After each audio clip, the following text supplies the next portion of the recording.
To influence someone, you can't just understand them psychologically, you must understand and appreciate them. You must connect to them. Their needs, their wants, their desires, their fears, you need to step into their world without buying into their story. If you buy into their limitation, you've added no value to their. You don't help. Eli Wilde was Tony Robbins' top salesman. Now he teaches high-level sales, influence, and identity work to the world's top performers.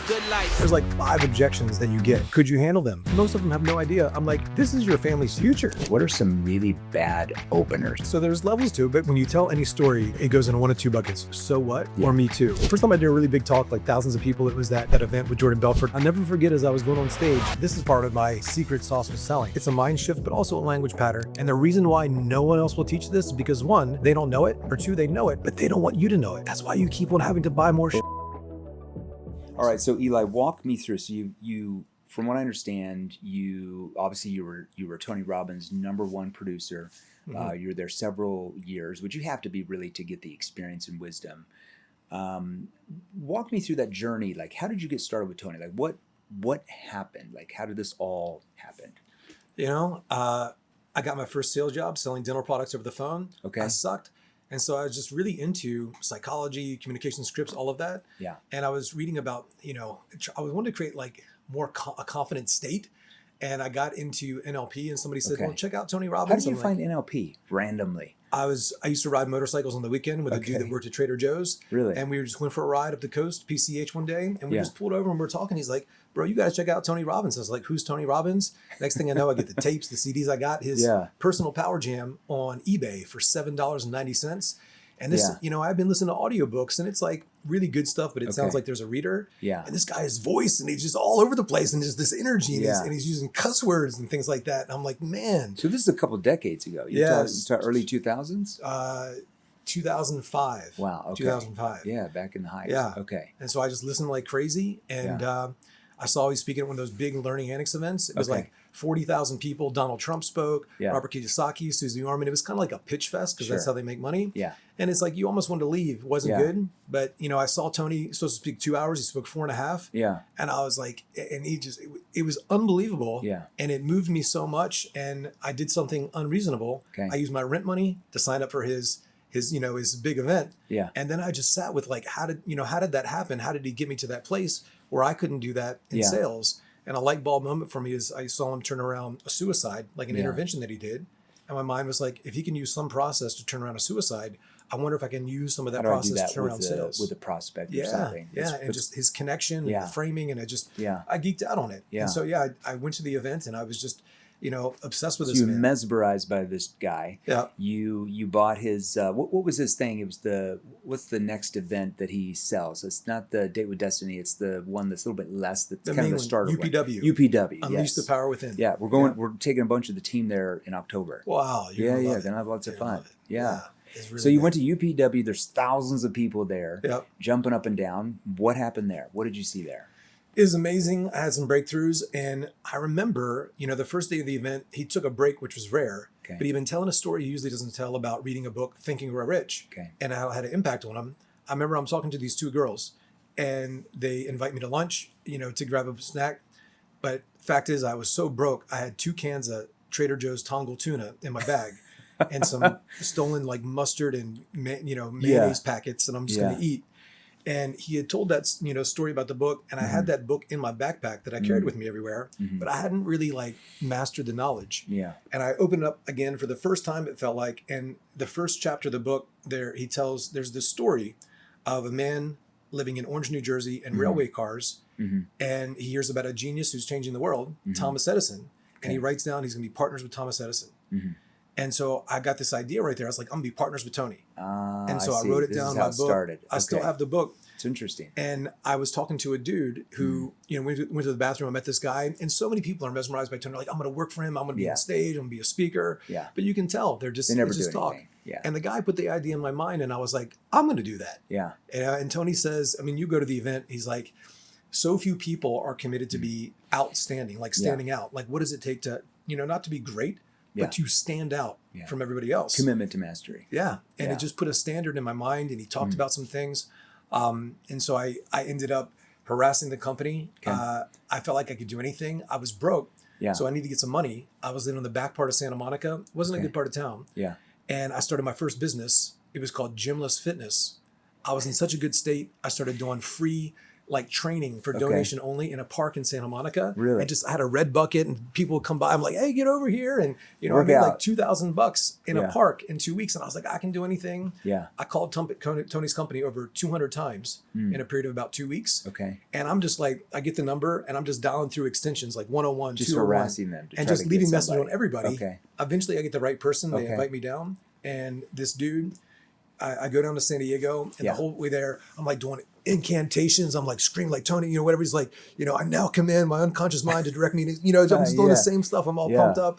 And I go down there, I'm raspy and I'm just ready. And I thought Tony's company was going to be like people rebounding, drinking green juice. I go there, people smoking cigarettes. It's like people are It was fat. different. Yeah. It was different. different. What's going on? Where's the self-development? And this dude comes out and we talked for a little bit. Yeah. He gave me a 28-page script. He says, come back here in 2 weeks and you got to wow us. He says, don't F up one word. Wow. I just lived and breathed with the script. Yeah. And I had some acting experience. Sure. And that's part of what got me to the Tony thing. I was runner-up for the 2004 Superman. And, you've got cameras all around here. Sure. Back then when I was auditioning for this, they liked me, but you could see the uncertainty in my eyes. And I'd be in a room with like 12 people and I'm doing cold reading a script. Yeah, they monitor you when you cold read. They're like sitting there looking at you, like analyzing, picking apart everything you're doing well, doing wrong. And I could see it. My voice would shake a bit and you'd see that lack of certainty. Okay. And I'm like, man, what is that? And I just didn't have the confidence. And so that's what, kind of got me into it. I was like, why do some people go for things, some people not? Yeah. And I knew I had a pattern back then. I was like, man, I gotta like attack this thing. Yeah. And so, fast forward, I go down there, I'll rock this. Yeah. And it's interesting when you do a job interview at Tony's company, about 30 people come into a room and they're trying to mess with you, not paying attention, like ask you a dumb question. To throw you off. Oh, that's interesting. And then when I started doing the training for people, it's amazing because some dude will come in like a stud, like 6'5", good looking guy, and you think he's going to crush it. Yeah. And then a little bit of challenge and he's getting angry, has an ego. Yeah. And, I think so much of that quote from Wayne Dyer, you take an orange and you squeeze it, what comes out? Orange juice. Yeah. Why? Because that's what's on the inside. And so when you squeeze people, there's little things, and maybe we role play, you can inject stress in people. Yeah. You transfer emotions. I always talk about you can transfer different emotional states to people. You have to know how to use your body language and your tone and what to like pace out to get them into that state. 100%. But you definitely can either trigger somebody, their nervous system, guard goes up, they go crazy, or vice versa. You can cause their guard to go down. Yeah. Yeah. And so I was filled with the good stuff, the certainty, the love, the compassion, the empathy, and I really wanted it. Yeah. And I really wanted to serve. And so they messed with me a bit, but I just, I rolled with it. And the VP of sales saw me. You got in. Yeah. Yeah. So you started taking off. I've heard a little bit of your story. So you start taking off. Yeah. You start doing well, and you told me one time that I think one of his sons. I don't know his son or whatever, but one of his sons moved in with you or something like that. And then Scott Humphreys, that's his brother-in-law or something like that. And then you would ask them questions to then ask Tony about, hey, why did you do this? Why did you do that? This is like 2006. Tony gets in these voice notes, and there was no voice notes, but you get this weird kind of thing show up on your phone. Yeah. You're like, what is that? Because there was no audio messages back then. Audio messages. But he had something. But it's Jarek wanted to join the company, Tony's son. Okay. And he said, do a ride along with all the salespeople. Yeah. And I wasn't numbers-wise the best. Because just like any sales job, the top opportunities go to the top people. Sure. So I was like used car lots, I'm speaking there, like the worst companies, banks, things like that, where it was really hard. And Scott Humphrey and Jarek come to my meeting and they had done ride alongs with everybody. Okay. And they go back to Tony and they're like, everybody's good. Yeah. But you have this one dude. They came to my meeting. Okay. And this one dude was like just being a jerk. Yeah. And I wouldn't have done it the same way today. Sure. But I destroyed this guy. Yeah. Which I wouldn't have done. Yeah. But they were impressed with, my conviction, my certainty. Yeah. And just, I challenged people. And then I just, after the event, after my little meeting it was like a Century 21 real estate office in the middle of like New Jersey, nowhere. Yeah.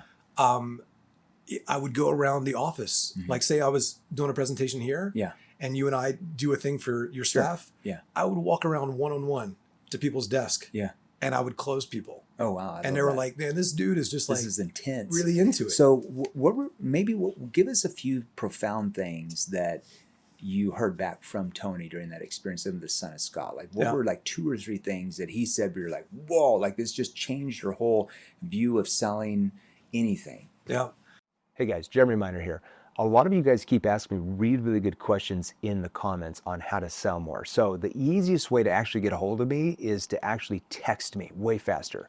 So 480-418-6755. So text me at 480-418-6755, because here's the deal. I started this sales training company to help you finally master sales and persuasion once and for all, which is I know what you want to do. So text me and then let's get back to the show.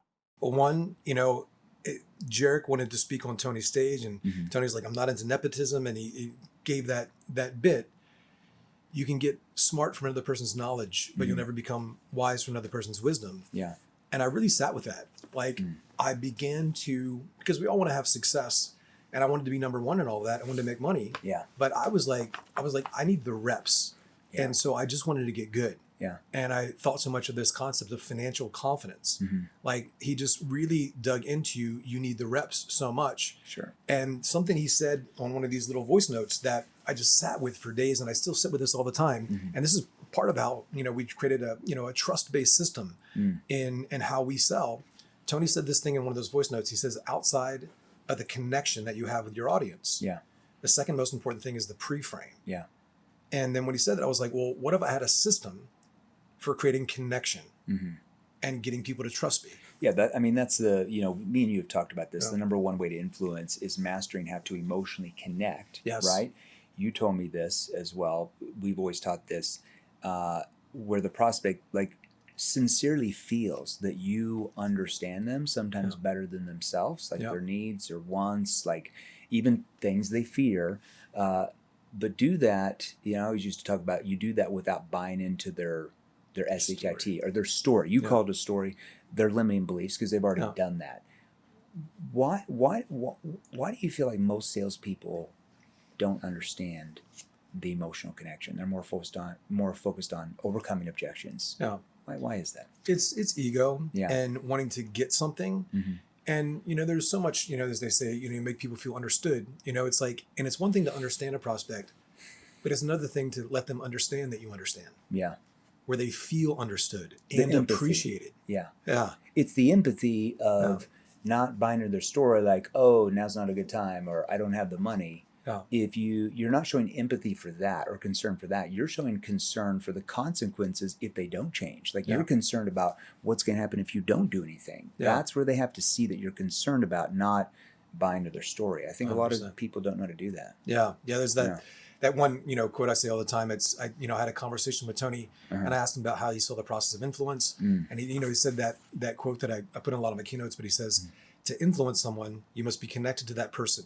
You can't just understand them psychologically. You must understand and appreciate them. You must connect to them, their needs, their wants, their desires, their fears. You need to step into their world without buying into their story. Without judging That's the unique balance. To step into somebody's world and appreciate, but not buy into their limitation. If you buy into their limitation, you've added no value to their life. You don't help. You just wasted their time. Yeah. And I actually saw that when I went to his Date of Destiny back in December. I saw the emotional connection that he had. I saw you guys on video so much. The people in the interventions. You know what I'm saying? You can tell with somebody's body language and their tone if they really care or if they're just doing it for show or money. Yeah. And you can tell by their physiology if they care. And that's when I didn't know really Tony before then, as far as never been to one of his events, but that told me this is actually a person that genuinely wants to help these people. Yeah. You could feel it. You feel it. Yeah. It's like you see somebody and he, is so famous. You're just like, is this for real? It's like, we're all skeptical. And then it's like, you see this guy back then, it'd be like 15 hours on straight with no breaks and stuff. And this guy, then he's like, when I first did a Date with Destiny forever ago, it's like 3-4 in the morning. And this guy is just fresh and keeps on going. There's the audience is like, we're done. Yeah, we started 10 in the morning until 2 the next morning. He probably taught half of it. Yeah. Back then he did 100% of it. Same. And it was less people. So he'd go, he's just doing intervention. He's like standing right there. And you're there's no Well, the thing I love about the interventions is none of that staged. Because he understands human psychology, you can tell he can take any situation and know where to go with it. That's true mastery. That you can take any situation, no matter what they say, and not be like, oh, I'm not sure. You can kind of tell if somebody really knows their stuff or not, depending on what somebody does that maybe they're not used to, but he just knows where to take it because he understands the principles. He recognizes patterns, right? Yeah. Let's talk about patterns. Like why, like in sales, why is understanding patterns with your prospects so important? Well, to be at the top. Yeah. One, to understand patterns, and there's three things. It's pattern recognition, pattern utilization, and pattern creation. And so recognizing the pattern, the mental pattern, the emotional pattern is key. That's huge. And then utilizing the patterns to help them change, that's big. But also just, kind of meta framing out, looking at conceptually, if I talk to a prospect and I can label their behavior as a pattern, or that's a way of thinking that has got you in this situation. That's their frame, their belief system, So now we've created a perceptual position where there's almost like an entity outside. I'm not attacking you. Hey, this is you. And like, hey, it sounds like in that environment you've picked up some patterns that may not be supporting you. Yeah. And I want to help you break those right now if you'll let me. Yeah. Because I really want to help you. Yeah.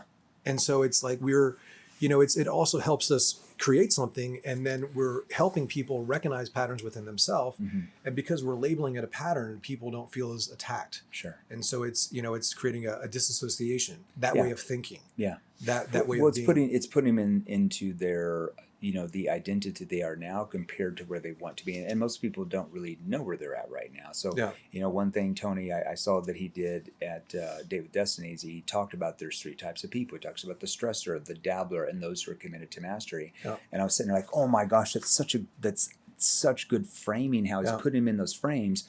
And each of the stressor, the dabbler, everybody in the audience, he's like, oh, that's me. I'm the dabbler. Yep, that's me. And they admit it themselves.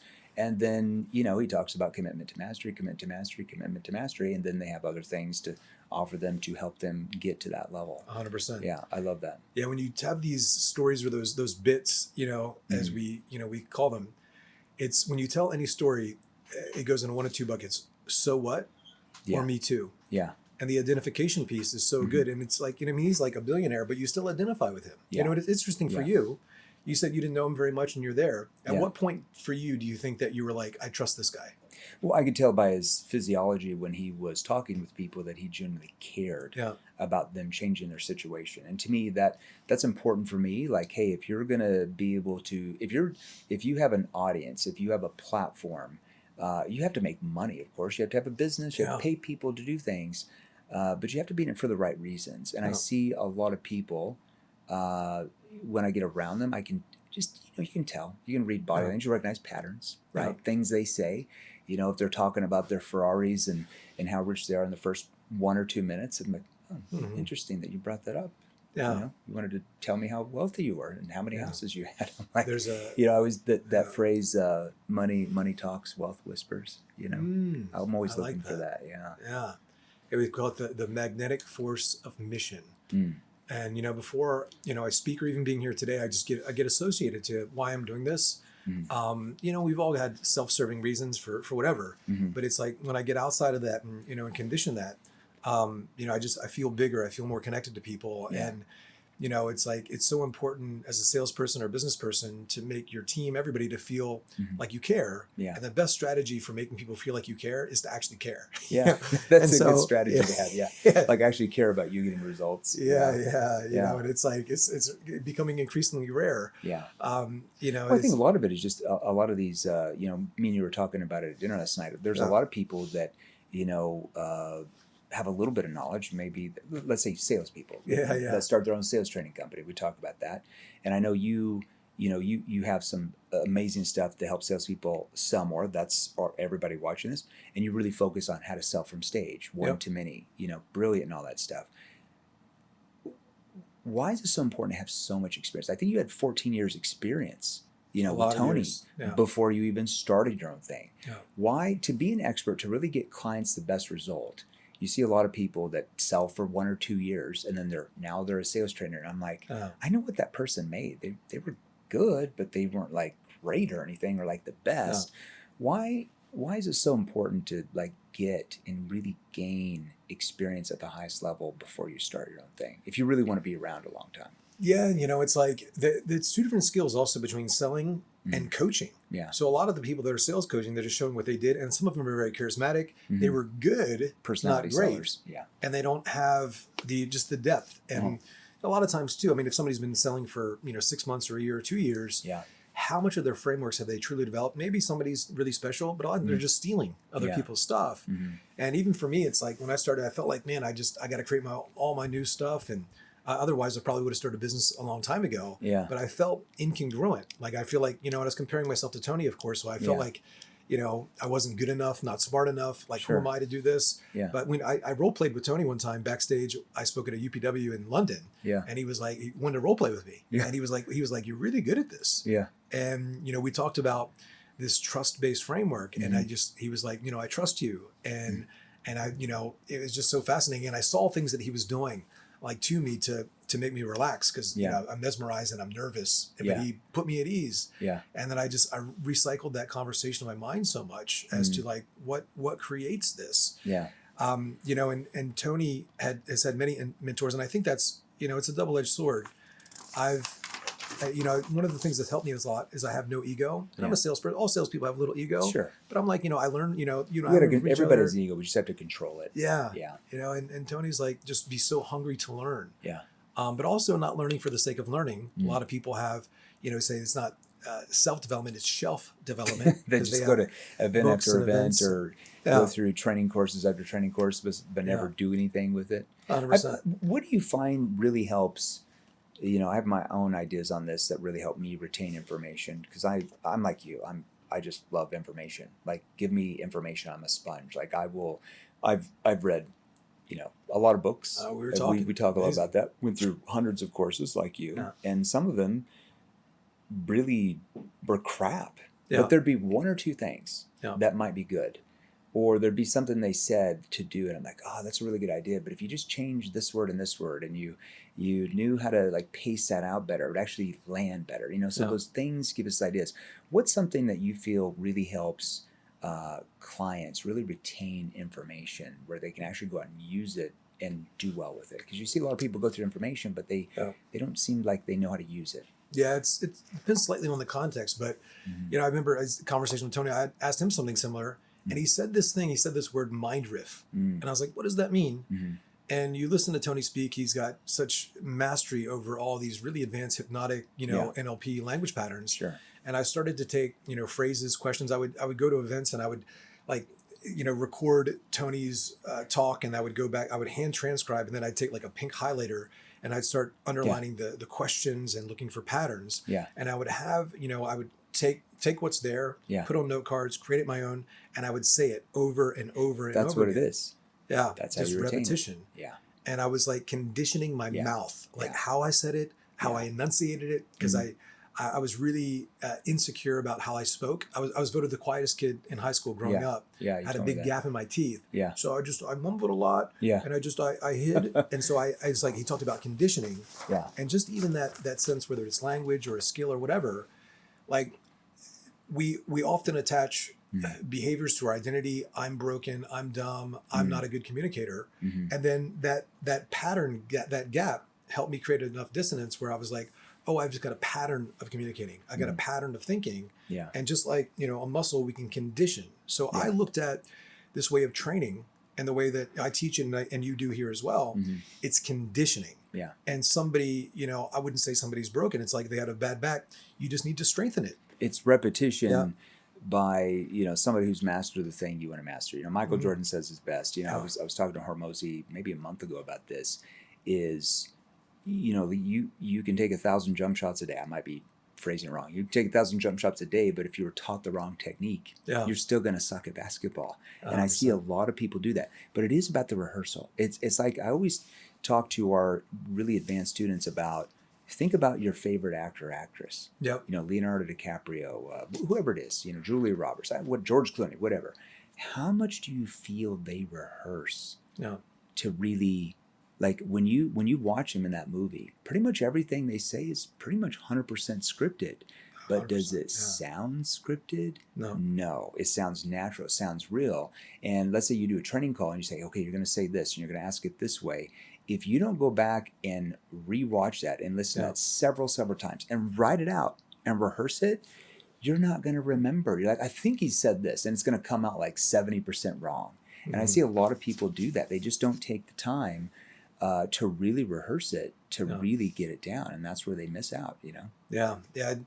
I've spoken to so many companies, and, you know, I say to them, whether it's real estate or this, I used to go and I'd be like, look, there's like 5 objections that you get.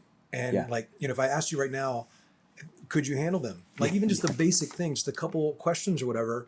People, most of them have no idea. I'm like, this is your family's future. Like, this is like how much your kids eat. This is like you living in the good part of town or the bad part of town. Like, you just need to say these few things. Like, this you is might like, want to put some time into this, you know? And, you know, it's like a real estate company and these people are just clueless. Oh, yeah. I'm like, I've been to events, you know, going out to do like a keynote training, and I'll be back there with other speakers. I'm like, hey, what are you going to say? Like, what are your slides? Like, oh, man, I'm just, you know, I just kind of go out there and just kind of say what's on my mind. And I'm just like, that could be trouble for you. Because it's going to sound unorganized. It's going to have a hard time. I want to get this from you because I think this is brilliant. You talk a lot about, you know, because you have courses that teach people how to sell one to many, you know, selling to an audience, quite a bit different. There are some similarities in selling one-to-one or selling 1 to 3 or 4 people. But let's say you're an audience of 1,000, 2,000 people.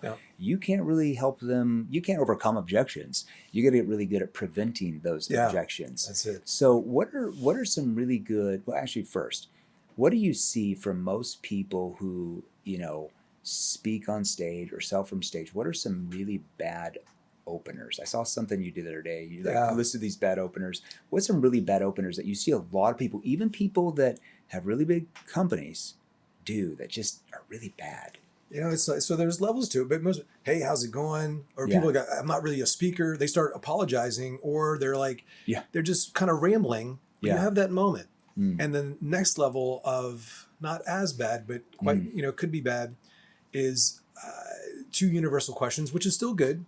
But I remember I was coaching a guy, spoke at an event with a bunch of famous speakers, and everybody comes out, you know, how many of you want to make more money? How many, you know, it's like 2 questions. And so you have that opening moment, sometimes opening with a story or an exercise, something to be different. And, you know, I did an event, I remember, with Jordan Belfort years ago. And, you told me about that. I never really asked you about all the details. Because it's about interrupting the pattern. Because if you go out on stage, what I see most speakers do is like the 2 universal questions, depending on who the audience is. Or they'll come out there like, hey, man, is everybody fired up? Yeah, everybody say, yeah. You know, they'll have them chant 3 times, or, you know, how's the town? I love Dallas, or whatever. And when you look around the audience, you see people go to their phone. They start leaving to the bathroom. Because I think, like you said, unless you're the first speaker for the day, they recognize those patterns and their brain kind of just tunes out. Same thing. It'll be the same opening each time. And so you need to be different. And it's utilization is key. It's something unique in the moment, where it's like if you do a canned thing, so it's got to be something unique. But the outcome is to engage people. And 2 universal questions, like who wants to make more money, who wants to also save time, you know, type thing. Too vague. Too general, all of that. But a lot of people, they just start apologizing, or I'm so nervous, things like that. Wow. Then maybe I'm not really a speaker, but they asked me to speak today. Or I didn't really prepare anything today, but I wanted to give you this message. And I'm just like, why did you say that? Like, you're just lowering your status on purpose. What are maybe some good, maybe like give us, you know, because these are all salespeople and coaches and consultants, business owners watching this, listening to us. What are maybe like 3 really good ways to open up an audience? Like, just word for word, what do you do, or what do you teach people how to do? Like maybe 3 really good openers. I know that depends on the context, that really interrupt the pattern and get people to pay attention, where they're just like locked in. What we had somebody do the other day is a bunch of people had done the same thing. So as to start with like an exercise. Say it's a health conference. You know, I want everybody to stand up. Now, if you know somebody that's had cancer or heart attack, you know, sit down. And then it's like, so, and then it's like, and then now there's emotion. Now there's emotion, and so you see a few people. that percentage, by the end of this, day, year, and then it was a health topic. So they're engaged and they see, so that was really powerful. Plus you're triggering an emotion there because they know somebody that's died of cancer or had something going on. And so it was a health message. Okay. I will often go right into a story or I'll feed off. It depends on how I'm opened as well. I've had some bad tee-ups a lot. What do you do with that? I try to prevent that. I had my first experience. I did my first keynote training right before COVID, literally right as I launched this company. And they just butchered the opening. They're like, Jeremy Miner's this guy. Jeremy, tell him what you do. I'm just like, whoa, okay, 500 people in the audience. So I've learned that we emailed them the stage bio a couple of times the morning of. A lot of times we get there like, I didn't get anything. What should we say? Or like, you want me to read this? Like, can I just paraphrase it? But why is somebody like? And then basically I'm like, hey, you got the bio, right? Because that's what we make sure, because if you don't, most of the time they will butcher it.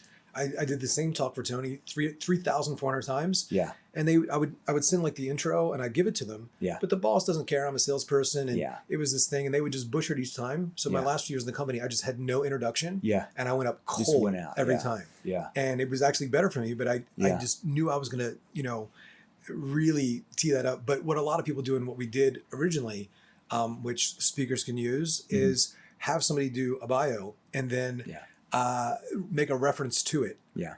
As Jeremy said, or, and then make fun of yourself. So we'd say, wow, that's one of the best introductions I've ever heard. It's almost like I wrote it myself. Ha, ha, ha, ha, ha. So it's kind of cheesy, things like that, lighten the mood. But, it's like you just have that instant moment. And so a lot of it's in the presence, the engagement.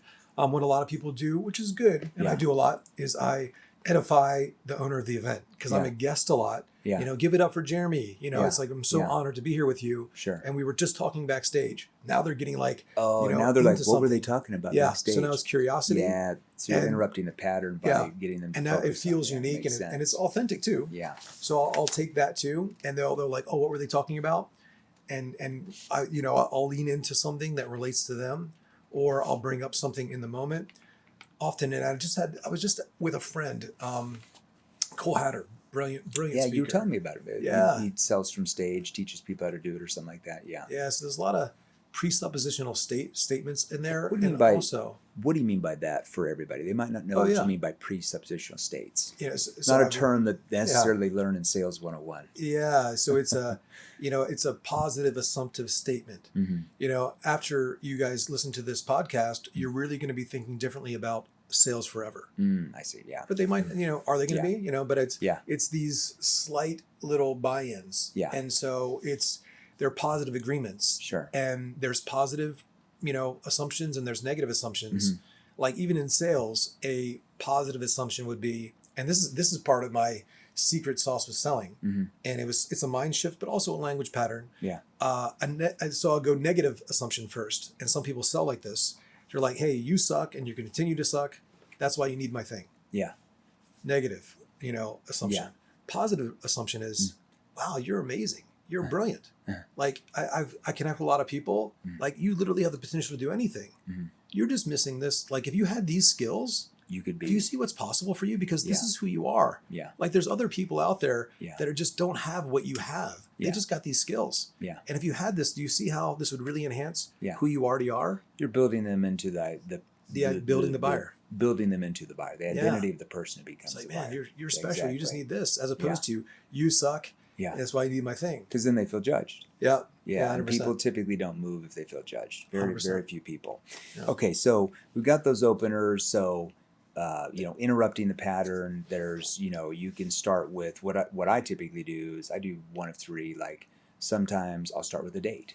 It was December 5th, 2001. My boss had just dropped me off on the road. And people are just like, what? But typically I'll come out and be silent for 5 or 10 seconds and just sit there and look in the audience. And typically people are like, what is going on? It's confused. It's like, they're, what? Everybody's putting down their phone. It's just interrupting the pattern. Yeah. That's all you do. So same if you're cold calling. Let's talk about this trust trinity. Your methodology, trust trinity. Yeah. Can you break that down for people, what that actually means? Yeah. After doing thousands of presentations, I started to interview the people that bought from me that had no intention to. Yeah. And I was like, what made you buy from me? They're like, well, I felt like I could trust you. And I was like, at what moment did that occur? What happened for you? Yeah. And we just started to study it. And we found there's, 3 main buckets of trust. They need to trust in me, the speaker, the communicator, the salesperson, trust in the process and the product. They're slightly different, but also I assume those a lot. And I have bits in there that create that, but a lot of it, this building the buyer, is getting people to trust themselves. Trust themselves. Yeah.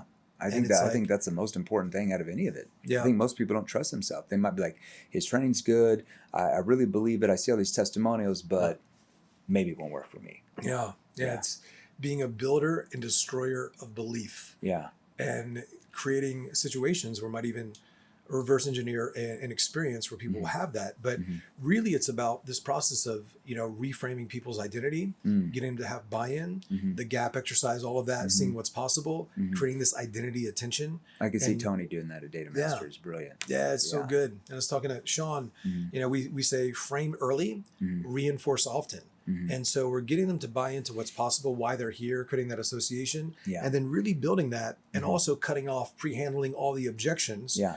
And like an example of it, for a through line, Ed Milet has a great keynote where it's like, he's like, I'm the one, you're the one, and there's, anytime you see a family who's well off, no, they didn't start off that way. They struggled, they had hard times until the one showed up. In my family, I'm the one that made the tough decisions. I'm the one that invested when I didn't have money. I'm the one. So it's in there. Yeah. You're here because you're the one. Everybody's saying I'm the one. Yeah. You're preventing you're inoculating against I need to talk to somebody else. Yeah. I need to talk to my spouse objection or something else. So it's, and it's these framing of identity, getting that buy-in. Would you say that you're doing that to them or you're doing that for them? For them. And that's important. That's a shift that most salespeople don't understand. I always say, selling something to you to people or selling something to you for people. Yeah. And I think a lot of people have never really I'm doing this for them. Well, yeah, because you're solving their problems. Any product or service that's ever been invented was meant to solve a problem and or an emotional need, typically both. Yeah. So if I can't learn what we're talking about, deframing them out of their objections early on, reframing their way of thinking into new belief systems that serve them to buy. If they don't buy, I can't solve their problem. So I'm doing it for them. 100%. Why is that so important to have that mindset rather than feel like I'm doing this to them to make money? I think that's what most people believe. Motive matters. It's the intent is got to be really, really clean. But one of the questions I would often ask, and my trainings, I'd say, what's the potential of a human being? See, it's not you. What's the potential of a human being? Yeah. And everybody always says unlimited. Yeah. I say, do you really believe that? Do you act like that? Yeah. They're like, yes, it's unlimited. It's the cadence of how you say that. Yeah. Right? Because if you're like, do you really believe that? Do you act like that? Yeah. That's not really going to land. Yeah. So as you talk about this, why is it so important to, we call that verbal pacing. We're pacing out the questions we're asking. We're pacing out what we're going to say. Why is that so important in sales? Well, just like when you listen to a rapper or music, there's like some rhythm there that can, talking for a little bit, and then I might change. Or now, and we call this attention generators, agreement amplifiers. So there's these statements that begin to get buy-in, and it's working with the mind because people tune out. Yeah. So it's like verbal pacing and changing, and in a sales conversation, it's like, tempo management. Yeah. It's so important. Like if you're just asking questions and you're just talking in this curious tone the whole way, people get used to that. They tune out. You have to fluctuate, change your tone based on the context. Yeah. Right. And I think what a lot of people, we teach a lot of verbal pausing, verbal pacing. Like I'm going to pause before I want them to focus on what I'm about to say. I think a lot of people, unless they've been trained how to do this by someone who knows it, try to pause randomly, and they wonder why it doesn't land. Yeah. Yeah. It's strategic, isn't it? It is. There's I love this quote. It's the spaces between the notes that creates the music. Yeah. Some people will pause, and it's like a really awkward, weird pause. Yeah. As opposed to an intent in the pause. Yeah. Hey, I want to make sure you really get this. See that pace? Yeah. Hey, I want to make sure you really get this. And see how the tone goes down. Because you have to land. See, that's so and important. And there's also a bit of embedded command. You really get this. Yeah. So you're getting and this. that's called a loss performative in NLP. Yeah. Get what? Yeah. This or the program. Yeah. And so it begins these things land, these embedded commands and things like that. It gets quite a bit advanced in how you can set them up and all of that. And then the way that people's minds work, we get so overwhelmed. There's called nested loops where you might change your tone just a little bit on certain phrases to make sure you really get this. Yeah. I want to, everybody say, I'm getting it. And then making sure they get it. Yeah. And they'll even say, I'm getting it, which, takes that over. And we're, we're creating compliance. There's three types. There's physical compliance, stand up, sit down. There's verbal compliance, say this. Then there's mental compliance. Even now, as you're listening to me, you might begin to think about the things you need to change in your life. Yeah. And it's brilliant what you said there. You just know when to actually say that. Because I always say the best question asked at the wrong time is the worst question. Yeah. Asked with the wrong tone doesn't land necessarily. I could say the same words and trigger a prospect to get defensive by saying the same words in a different tone. I could cause them to open up. Yeah. But it's all how you say it. It's how you say the words, right? And words are important. That study that it's been around forever, every book, sales book, 93% of communication comes from your nonverbal tonality and your body language. There's new studies on that it's not that high, but it's still pretty high. There's, my buddy, Mark Bowden. I don't know if you know Mark. It's a body language expert. Great guy. Yeah. Amazing guy. He does... my friend Chase Hughes, they do the behavioral panel together. I love watching that show. I was get on that. We went to Chase's wedding together. Mark and I went to the wedding together. Yeah. Okay.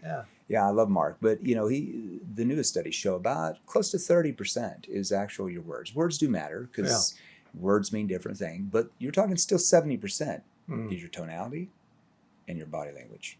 Yeah. Even if you're selling the phone or if they can't see you, why is body language so important?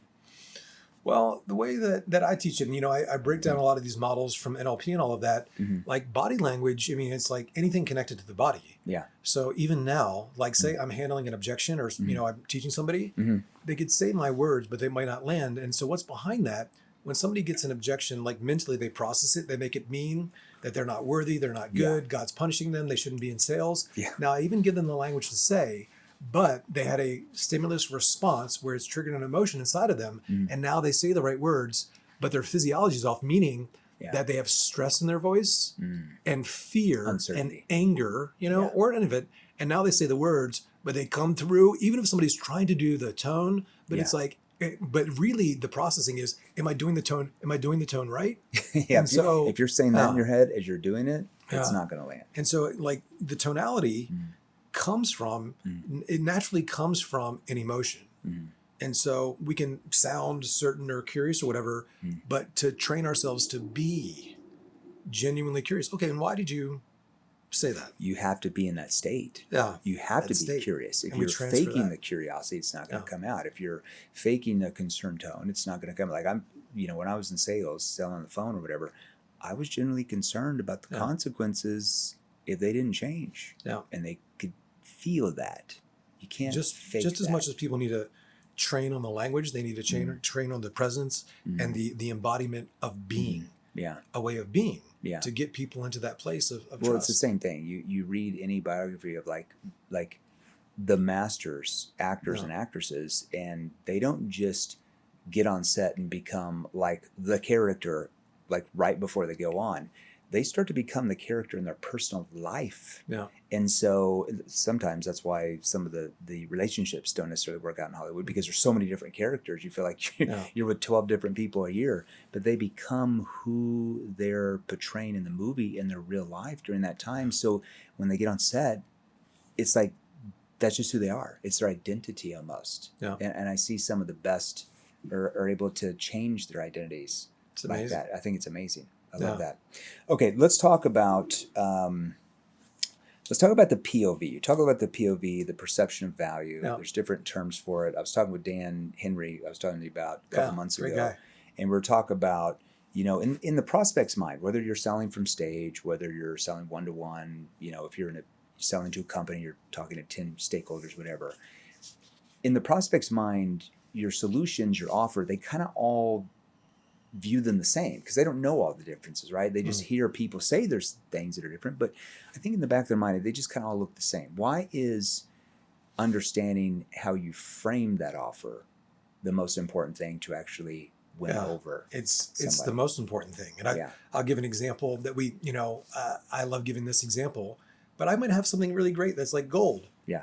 But they won't see it as gold. Mm-hmm. And so we got to shape that context. And so I'm speaking on stage, I might say something like, I'm going to show you something that every other speaker trainer has failed the industry and actually showing them. And the reason why no one else will teach this is because one, they don't know it, or two, they know it, but they don't want you to know it. That's why you keep on having to buy more shit. They want to keep it to themselves. Yeah. This took me 10 years to figure out and over $100,000 with my own money. However, I know you cannot survive without it. So I want to give it to you now. So I did There's 5 things. There's a lot of things you just did there. Yeah. Let's break those down because most people, unless they're really smart, which I know my audience is smart, they're not going to pick up necessarily all 5 of those things. It moves very fast. Yeah. Let's talk about the first part of that. The first part of that frame. Category of one statement. What every other sales trainer, business trainer, whatever, mindset coach has failed. Yeah. And then so that's provocative. So the audience statement. Perks up. Yeah. What is it? Provocative. Category of one. And if you might be like curious about that, but I say it very strong. And if it's something that nobody else is doing, now it's rare, and now they get your attention, but it's provocative, and you might not agree with it. So anytime I say something provocative, I immediately give a reason why. And why do I say that? And now why do I say that? And the reason why I say that. Otherwise, they're going to question if you don't. So it's just like the because frame, just giving them a reason why immediately. I see what you're doing. And then I did a binary. Yeah. So it's a reason why with a binary. It's either this or this. One, they don't know it. They're dumb. Yeah. Or two, so they know trust it. them. But they don't want you to know it. Yeah. That's why you keep on keeping buying more stuff. Like it's a conspirity. So it was a binary right there. Smart. Yeah. And now I'm going to attach a value to it. This took me time, money, 10 years to figure out, and over $100,000 with my own money. So now there's a real value to it. It really took you that many years, and it really took you that much money to try to figure out. Now you can save them time and money yourself. Yeah. And now I increase the circumstances. Yeah. However, I know you cannot survive without it. Yeah. So I want to give it to you now, reciprocity. Yeah. So I did a handful of things there really quick. And now whatever I teach you, it could be like tracking your numbers. Yeah. It could be like the dumbest thing. But they're going to pay attention now. But they're going to be like, oh man, this was like the best number tracking thing. Does everybody see what he did there? So he changed the perception of the value of what he was about to say. Rather than just saying it, it's still going to land with some people, but if he changes the perception of it, it's pretty much going to land with everyone with the way he framed all that out. He eliminated anybody from being skeptical, like, well, I'm not sure, by him saying, now why do I say that? And then he gives 2 reasons that make sense, right? And now that kind of draws people into it. Everybody get that? Yeah. Yeah, they're smart. They're starting to pick this up. I love it.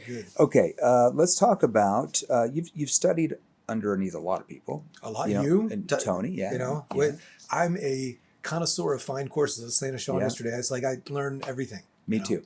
Why is that so important? Like when somebody says, hey, I want to master something, I think there's a difference. We talk about there's 4 types of salespeople, 4 types of entrepreneurs, 4 types of business owners. I think 4 types of anybody, 4 types of parents, 4 types of spiritual leaders, 4 types of health practitioners.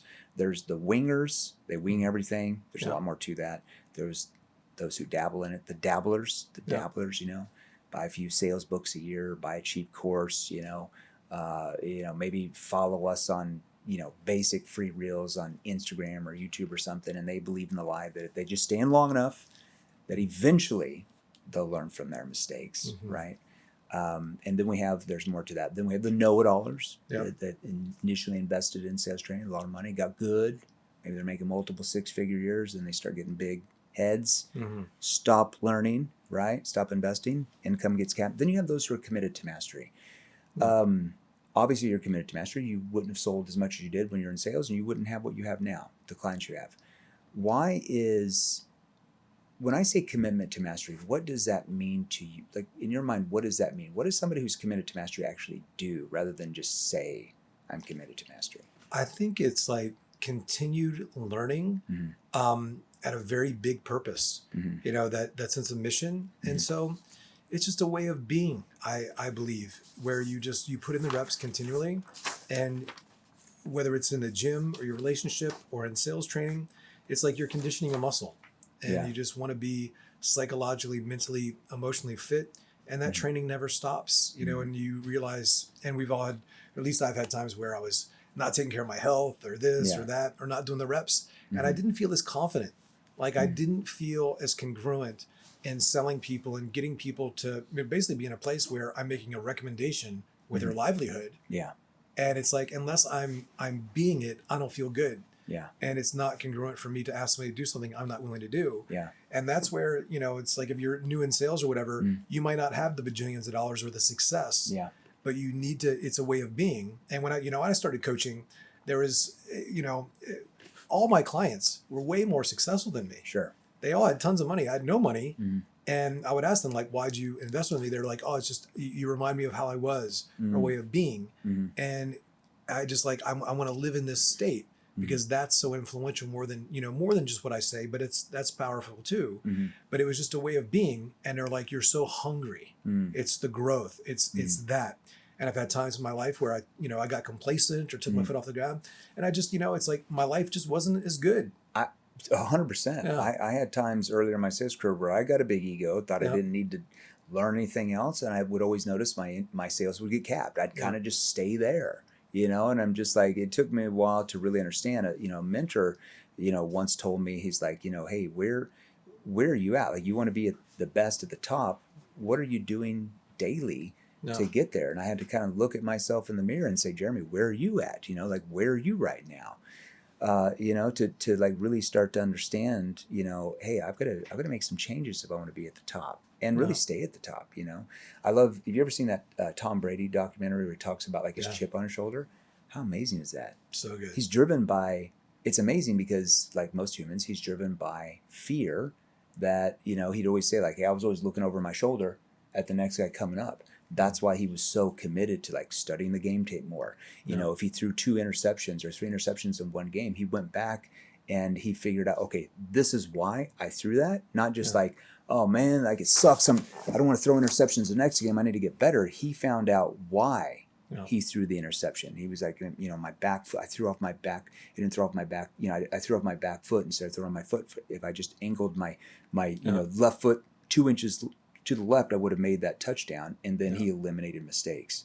Why is, we talk about smart people, learn from their mistakes.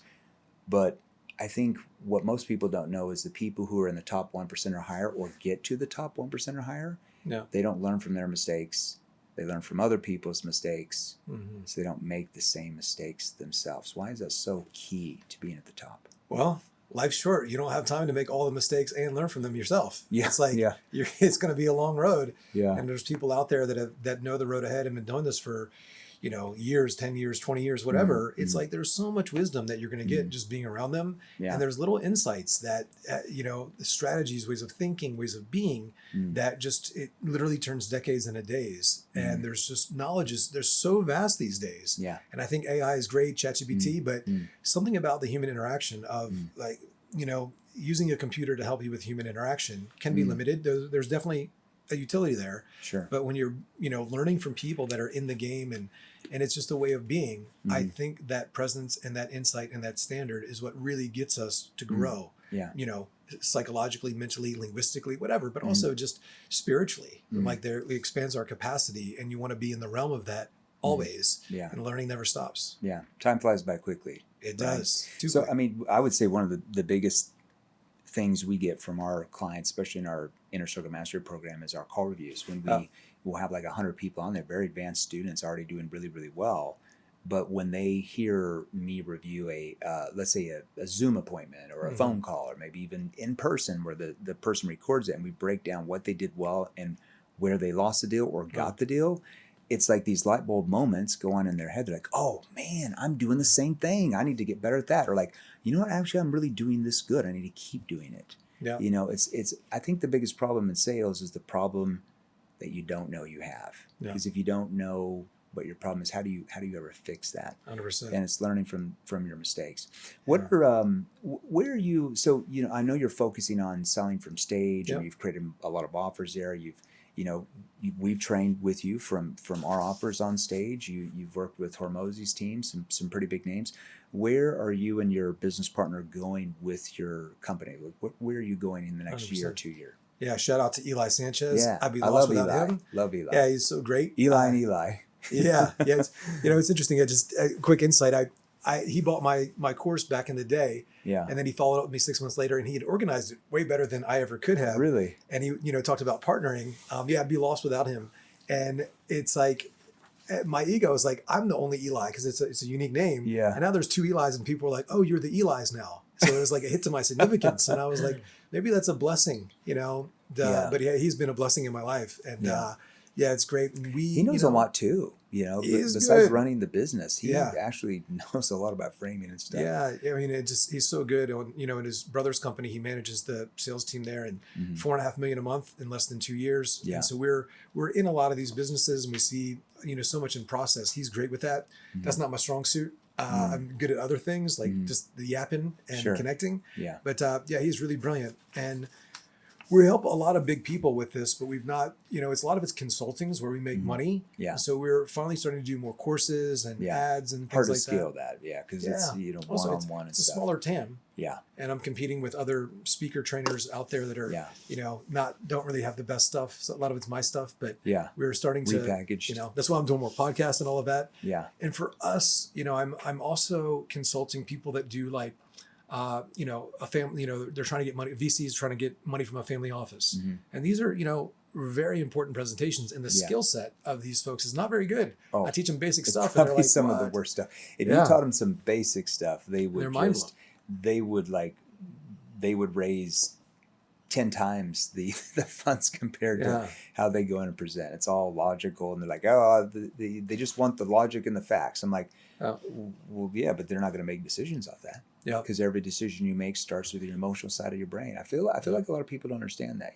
I feel like I need a drink of water because I'm thirsty. Yeah. I feel like going to the bathroom. I feel like eating because I'm hungry. Like every decision you make starts with the emotional side of your brain. Yeah. And I think even the people that are all decisions are state dependent. That's right. That's the key. And so, for salespeople, whether speaking or selling, like it's not just what do I say, but the target of your communication is to produce a state. Yeah. And so I remember when I was kind of reviewing my own stuff and interviewing people, I was like, well, there's buying states and non-buying states. There's patterns of thought, feeling, and emotion and belief that make people buy. Then there's patterns of thought, feeling, and emotion and belief that make people not buy. Yeah. And so I got to recognize these patterns, reframe and change these patterns and put them in the state. Yeah. Not sometimes more stuff, or if I just bonus more things when they're already overwhelmed, here's like 80 more million things. Sure. It's just, that's not the right state. Yeah. Curiosity, certainty, connection, empathy, empowerment, a sense of like identity tension as well. Sure. FOMO, these are all things that we can use to produce a state. And so we're creating that. But for us, we've kind of, mastered this, speaking and selling on stage stuff and, presentations, but we're now, like you were niching down a little bit, I'm helping I'm going to create a thing where I help realtors with like listing presentations. Sure. How do you do, for, like big deals.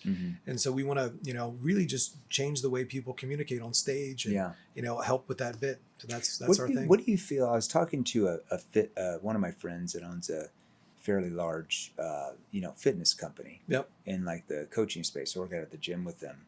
And we were talking about, I brought up like, hey, what are the 2 biggest emotional drivers that causes a human being to want to change? Like, why do they want to lose weight? And he said something to me. He's like, well, they want to lose weight because they want to look good. And I'm like, that's what they're saying to you. However, they actually have a fear of looking bad. They're not going to tell you that.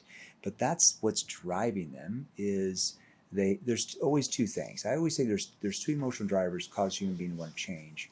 It's pain of their current state in their past history. You can even dig into their past history to resurface pain, and then having that fear of future pain.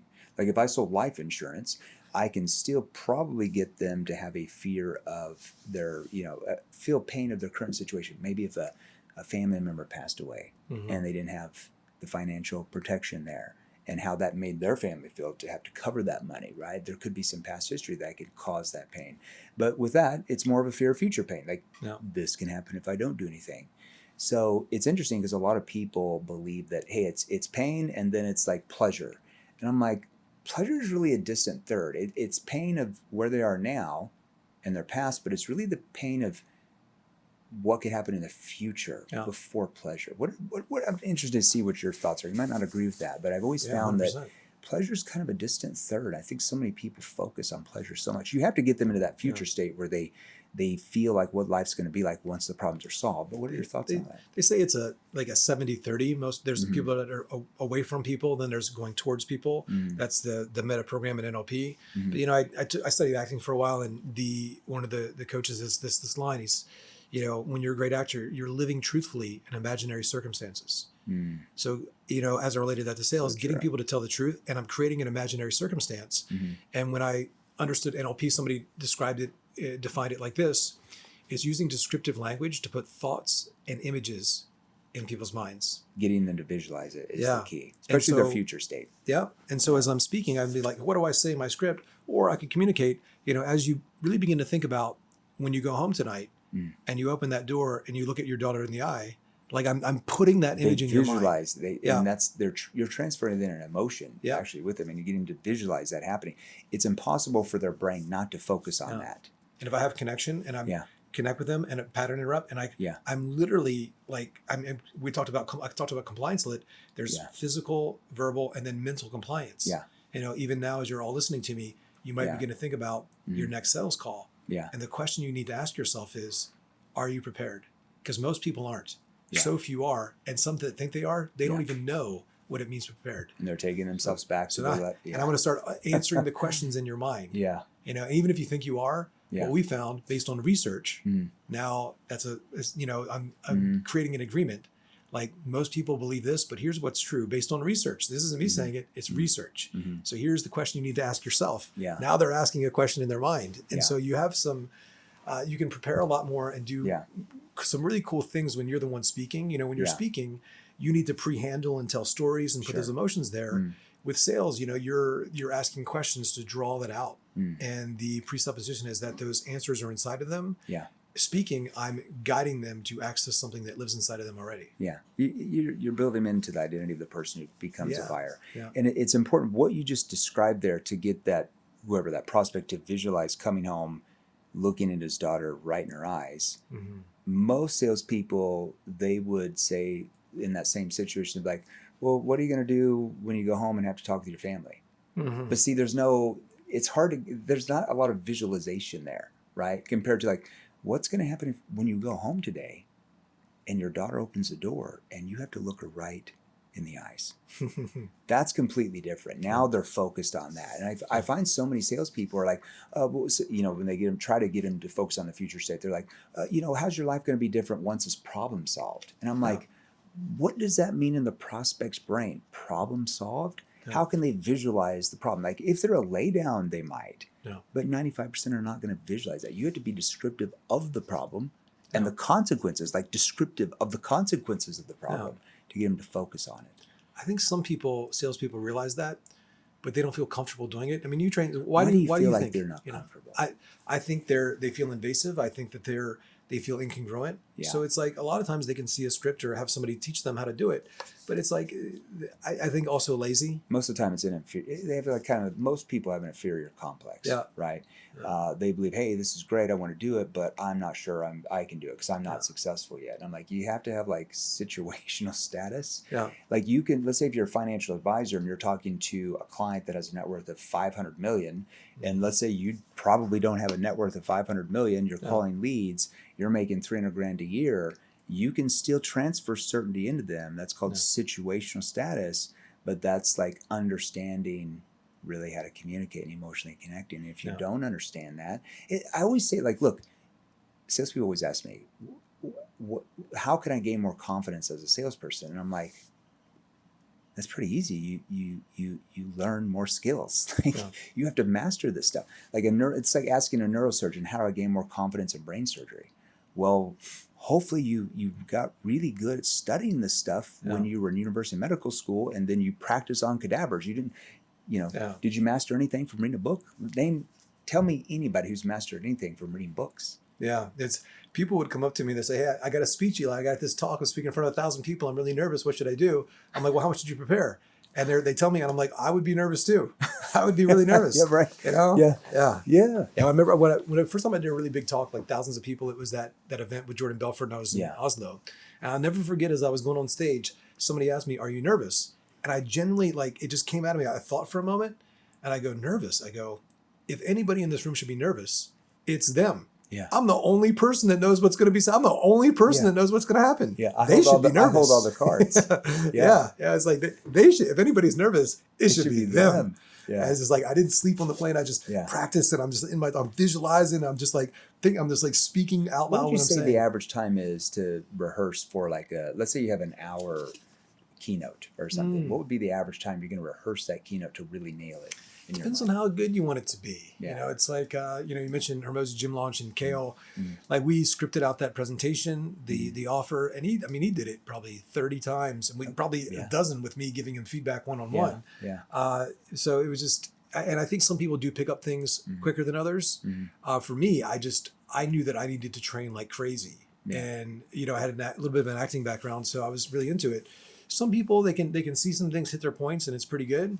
But I mean, it's like I just coached a client of mine that did a TED Talk. And we spent, a good 30, 40 hours going over that thing. You got to rehearse it to be certain in it. Yeah. You look at that once or twice, it's not coming out with certainty. Yeah. Unlikely. Unless you've been on stage 3,000 times and you've given the same thing over and over and over.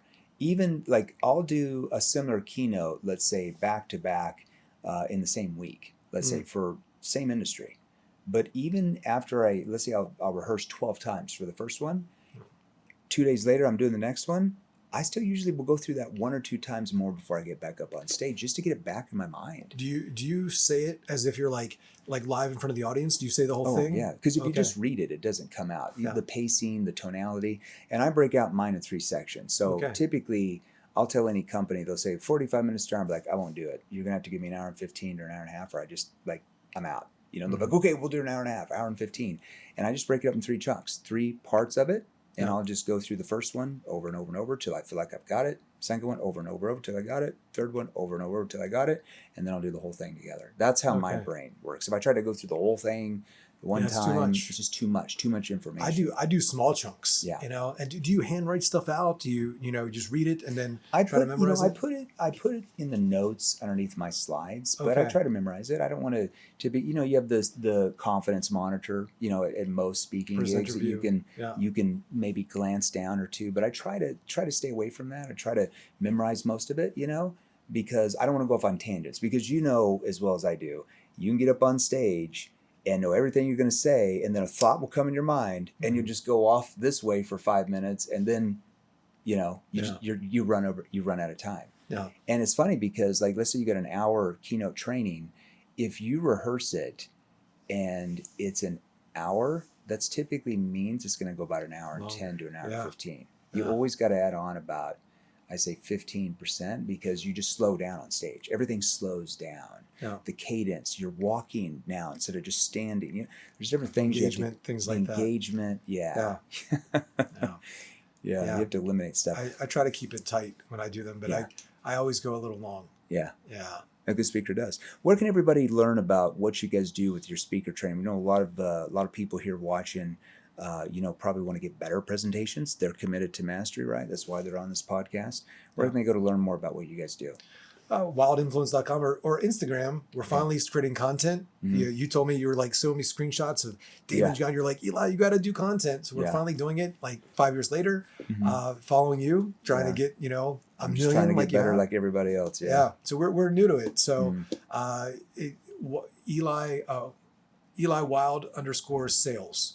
Is our Instagram. So IG. Lots of new content, lots of speaking stuff, lots of framing stuff. Yeah. And make sure you follow him here. You're going to learn a lot about speaking from stage, selling to many, many people. So make sure it's a skill you just want to have. It's communication. Even if you sell one-to-one, you're going to want to learn this type of stuff. So we'll put your IG handle in there with your website as well. And look, and if you have questions, you know where to get us. Just text us. Text us questions, 480-637-2944. We started this company to help you master this stuff rather than dabbling in it, and I know that's why you're here watching. So text us with questions.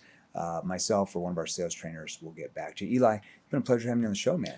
Thank you. I'm so grateful. I've been friends with you now for many years, and it's crazy. So honored to know you and met you see 6 how years ago. Grown and, right when I was starting this thing almost. Yeah. I bought your course 2015, and I continue to learn from you. Yeah. So it's amazing. I don't even know. That was like 2017 or something. We had that beginning level course. I don't think we really launched it like almost 2019, but we had like a little course back in the day. You had a Brian I think Tracy I was still thing. working. I was still working at my job back then. It's crazy, man. Very cool. That's so awesome. thanks so much for having me on. It's so honored to have you. Love it, man. Have me in. Love it. All right, follow this guy. We'll see you on the next episode.